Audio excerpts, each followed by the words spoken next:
Bonjour, je vous présente des messages de l'oracle des déesses numéro 2. Vous pouvez aller voir là, dans ma playlist pour retrouver le premier. Donc, pour le premier choix, vous avez une canne.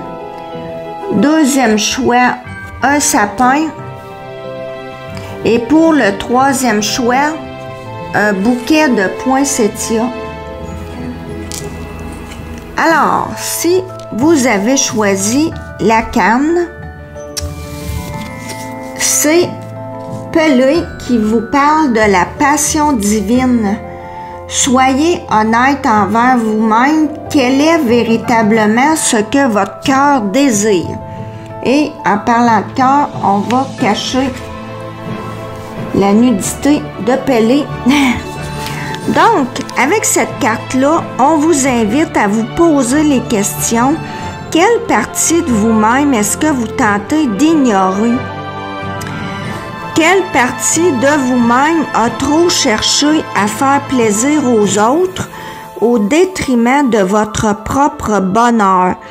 Que ce soit au niveau de votre carrière, sentimentale ou personnelle. Toute la journée, on peut s'étourdir puis faire semblant, mais avant de dormir, quand on est seul avec notre petite voix, c'est là qu'on est face à soi-même aux vraies affaires. Dans le silence, on ne peut pas se raconter d'histoire.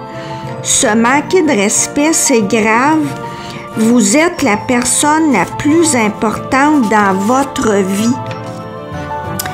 Si vous avez choisi le sapin, c'est Erin qui vous dit que vous n'avez aucun souci à vous faire car tout se passe merveilleusement bien. Et elle vous dit aussi que même si les choses semblent être chaotiques en ce moment, que tout est parfait parce qu'un dessein plus élevé est à l'œuvre. Ce qui veut dire que ça peut prendre un certain temps avant de comprendre pourquoi tout ceci est arrivé. Elle vous demande d'apprécier chacun des bienfaits qui vous est donné et vous rappelle que votre gratitude vous aidera à attirer encore plus de bienfaits dans votre vie. Et enfin, si vous avez choisi le bouquet de poinsettias, c'est la Tara verte qui vous dit commencez à déléguer. Demandez aux autres de vous aider au lieu de tenter de tout faire par vous-même. Êtes-vous comme ça?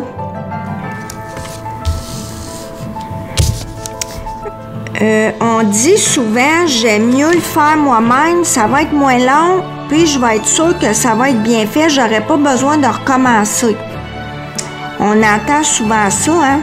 On vous dit que quand vous avez du ressentiment en votre cœur, parce que vous êtes surchargé, vous ne faites de bien à personne, y compris et surtout vous-même.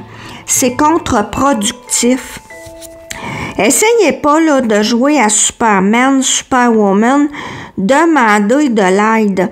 Et ça peut parler aussi d'accepter que les autres vous aident sans culpabiliser.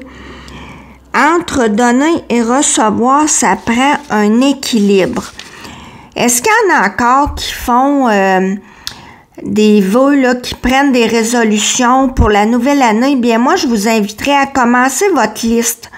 Des résolutions, c'est pas nécessairement bon, moi, je veux perdre 20 livres ou je veux arrêter de fumer.